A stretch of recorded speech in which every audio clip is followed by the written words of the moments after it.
পৃথিৱীৰ অন্যতম শ্ৰেষ্ঠ গণতন্ত্ৰ ভাৰতবৰ্ষ। এই ভাৰতবৰ্ষৰ গণতান্ত্ৰিক অধিকাৰ সাব্যস্ত কৰিবলৈ মই আহিলোঁ, আজি ভোটদান কৰিছোঁ। আৰু ভোটদান প্ৰতিগৰাকী নাগৰিকৰ গণতান্ত্ৰিক অধিকাৰ, দেশৰ গণতন্ত্ৰ, দেশৰ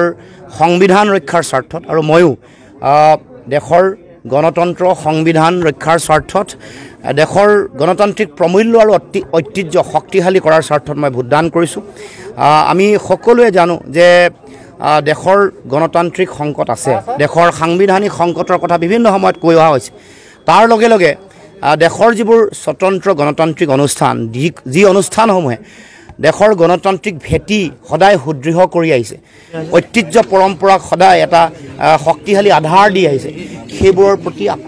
প্ৰত্যাক্ৰমণ হৈ থকা আমি বিভিন্ন সময়ত শুনিছোঁ। গতিকে আমি আজি এই ভোটাধিকাৰ সাব্যস্ত কৰিছোঁ দেশৰ গণতন্ত্ৰ সংবিধান ৰক্ষা কৰা, দেশৰ স্বতন্ত্ৰ সাংবিধানিক অনুষ্ঠান, ন্যায়পালিকাকে ধৰি সকলো অনুষ্ঠানৰ যাতে সুৰক্ষিত ভৱিষ্যত আহে আৰু পৃথিৱীৰ সন্মুখত বিশ্বৰ এখন অতি শক্তিশালী গণতন্ত্ৰ হিচাপে ভাৰতবৰ্ষ প্ৰতিষ্ঠা হয়, তাৰ কাৰণে এই মোৰ ভোটাধিকাৰ। অসমৰ জাতীয় স্বাৰ্থত মই আগৰে পৰা সংগ্ৰাম কৰি আহিছোঁ। এতিয়াও জাতিৰ প্ৰতি অহা যি প্ৰচণ্ড ভাবুকি, ভাষা, কৃষ্টি, সংস্কৃতি, ৰাজনৈতিক ভৱিষ্যত, আমাৰ মাটি ভেটি, আমাৰ মানুহৰ উঠি অহা নতুন প্ৰজন্মৰ ভৱিষ্যত, আমাৰ অসমৰ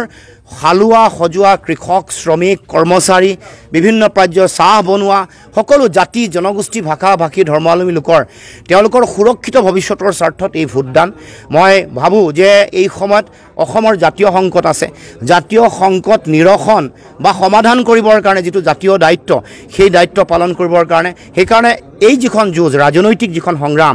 এইখনক জাতিৰ অন্যায়ৰ বিৰুদ্ধে ন্যায় প্ৰতিষ্ঠাৰ সংগ্ৰাম বুলি অভিহিত ইতিমধ্যে কৰিছোঁ। আৰু সেইকাৰণে সকলোকে আহ্বান জনাইছোঁ যে আমাৰ অসমৰ মানুহৰ যিবোৰ জাতীয় মৌলিক যিবোৰ প্ৰশ্ন আছে, সেইবোৰ প্ৰশ্নৰ সমাধান বিচাৰি, ৰাজনৈতিক প্ৰশ্ন, সম্পদৰ ওপৰত অধিকাৰৰ প্ৰশ্ন, ভাষা, কৃষ্টি, সংস্কৃতিৰ সুৰক্ষাৰ কথা, মাটি ভেটি ৰক্ষাৰ কথা, এই সকলো লগত ৰাজনৈতিক এই যি বিষয় বা ৰাজনৈতিক সংগ্ৰামখনৰ এটা অতি গুৰুত্বপূৰ্ণ সম্পৰ্কৰ ভূমিকা আছে। গতিকে এই নিৰ্বাচনী যুঁজখন, এই ভোটাধিকাৰ, মই ভাবোঁ যে অসমৰ জাতীয় জীৱনৰ আত্মপ্ৰতিষ্ঠাৰ সংগ্ৰামৰ এটা অন্যতম গুৰুত্বপূৰ্ণ অংশ বা মূল অংগ। গতিকে ৰাইজক মই দলে বলে ভোটদান কৰিবৰ কাৰণে আহ্বান জনাইছোঁ। সকলো প্ৰান্তৰ ৰাইজে যাতে অসমৰ জাতীয় প্ৰশ্নবোৰৰ সম্পৰ্কত নিজৰ স্থিতি স্পষ্ট কৰি সকলোৱে যাতে ভোটাধিকাৰ সাব্যস্ত কৰে, লগে লগে দেশৰ গণতন্ত্ৰ শক্তিশালী কৰিবৰ কাৰণে, দেশৰ গণতান্ত্ৰিক ঐতিহ্য প্ৰমূল্য সুৰক্ষিত কৰিবৰ কাৰণে, তাৰ লগে লগে দেশৰ সংবিধান সুৰক্ষাৰ কাৰণে যাতে প্ৰতিগৰাকী নাগৰিকে, প্ৰতিগৰাকী ভোটাৰে যাতে ভোটদান কৰিবৰ কাৰণে দলে বলে ওলাই আহে আৰু ভোটদানৰ হাৰ যাতে খুব বেছি হয়, 95% হয়, তাৰ কাৰণে সকলোকে মই আহ্বান জনাইছোঁ। তাৰ লগে লগে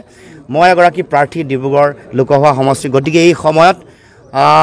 ডিব্ৰুগড় লোকসভাৰ প্ৰতিগৰাকী ভোটাৰ, প্ৰতিগৰাকী নাগৰিক, সকলোকে, জ্যেষ্ঠ ব্যক্তি, আই মাতৃ, শিক্ষাগুৰু, সকলোকে মই শ্ৰদ্ধা সেৱা জনাইছোঁ।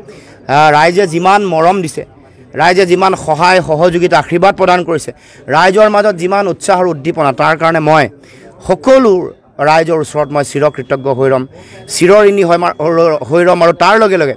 ৰাইজৰ মৰম ভাল পায়, ৰাইজৰ আশীৰ্বাদে সদায় উদ্বুদ্ধ কৰি থাকিব জাতিৰ প্ৰতি সেৱা আগবঢ়োৱাৰ ক্ষেত্ৰত বা জাতীয় দায়বদ্ধতাৰে, নিষ্ঠা সততাৰে কাম কৰিবৰ কাৰণে, নিজৰ মেৰুদণ্ড পোনাই হিউচ্চ কৰি আপোচবিহীনভাৱে কাম কৰি যাবৰ কাৰণে সদায় উদ্বুদ্ধ কৰি থাকিব। এইখিনিকে মই অসমবাসী ৰাইজৰ ওচৰত মই ব্যক্ত কৰিছোঁ। চাওক, ছাত্ৰ ছাত্ৰী, যুৱক যুৱতী দেশৰ ভৱিষ্যত, তেওঁলোক আজি ছাত্ৰ বা যুৱক, কাইলৈ দেশৰ শক্তিশালী নাগৰিক, তেওঁলোকৰ ওপৰতে দেশ নিৰ্মাণ, জাতি নিৰ্মাণ, জাতিৰ আধাৰ, শক্তিশালী আধাৰ তৈয়াৰ কৰা তেওঁলোকৰ এটা জাতীয় মৌলিক দায়িত্ব থাকে। গতিকে দেশত এই সময়ত 63.88% ডেকা প্ৰজন্মৰ মানুহে ভৰি আছে, তাৰমানে 60%তকৈ বেছি, 60%তকৈ বেছি। গতিকে এইসকলৰ ওপৰত ভাৰতবৰ্ষ, অসমৰ ভৱিষ্যত নিৰ্ভৰ কৰে। গতিকে মই আহ্বান জনাইছোঁ যে দেশৰ গণতন্ত্ৰ শক্তিশালী কৰিবৰ কাৰণে আমাৰ যুৱ যিসকল প্ৰতিনিধি আছে, তেওঁলোকে অতি শক্তিশালীভাৱে অংশগ্ৰহণ কৰক, তেওঁলোকে ওলাই আহক, তেওঁলোকৰ যিটো জাতীয় দায়িত্ব বা তেওঁলোকৰ সাংবিধানিক যিটো দায়িত্ব, গণতান্ত্ৰিক দায়িত্ব, সেই দায়িত্বসমূহ যাতে পালন কৰি মানুহক সজাগ সচেতন কৰি সঠিক, শুদ্ধ আৰু যুক্তিপূৰ্ণ সিদ্ধান্ত যাতে যুৱ প্ৰজন্মই গ্ৰহণ কৰে, তাৰ কাৰণে সকলোকে আহ্বান জনাইছোঁ। আৰু আমিও আশা ৰাখিছোঁ যুৱ প্ৰজন্মৰ 63.88%, তাৰমানে 64% যুৱ প্ৰজন্মই তেওঁলোকে 100% তেওঁলোকৰ ভোটদান হ'ব তেওঁলোকে বেলেগক অভিভাৱকত্ব দিব তেওঁলোকক গাইড কৰিব পলিটিকেলি কনচিয়াছ কৰিব পাৰ কাৰণে ৰাজনৈতিকভাৱে তেওঁলোকক শিক্ষিত বা ৰাজনৈতিকভাৱে সকলোকে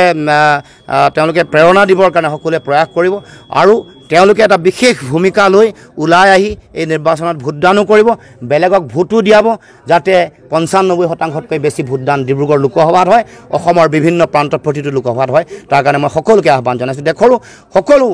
ছাত্ৰ যুৱ বন্ধুৰ প্ৰতি আহ্বান যাতে সকলোৱে আমাৰ যিটো গণতান্ত্ৰিক দায়িত্ব সাংবিধানিক দায়িত্ব সেইটো যাতে সকলোৱে শক্তিশালীভাৱে পালন কৰে